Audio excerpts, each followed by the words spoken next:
Mr. President, members of the body, this is not the first time we've had a resolution of this nature before this body. I believe, if I'm accurate, this will be the 15th time. We just heard an overview in the other body by our Alaska senior senator.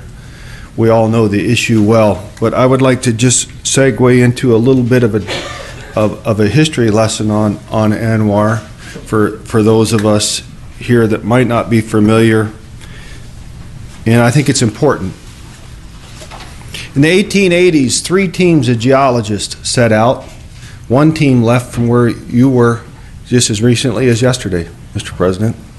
And one team went from the west, one went up through the north part, the central part of the state, and one group went up the eastern part of the state of Alaska.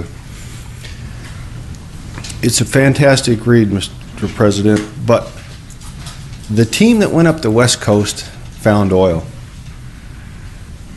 and the Inupiat people showed the way.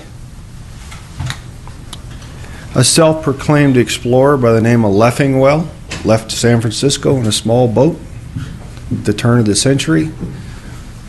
He landed on Flaxman Island and took his boat apart and built a cabin, and then consequently lived on the North Slope for over 10 years, studying, and is published in the USGS on the Arctic, on the coastal plain, what is now ANWR. The NPRA was set aside in the 20s for the Naval Petroleum Reserve.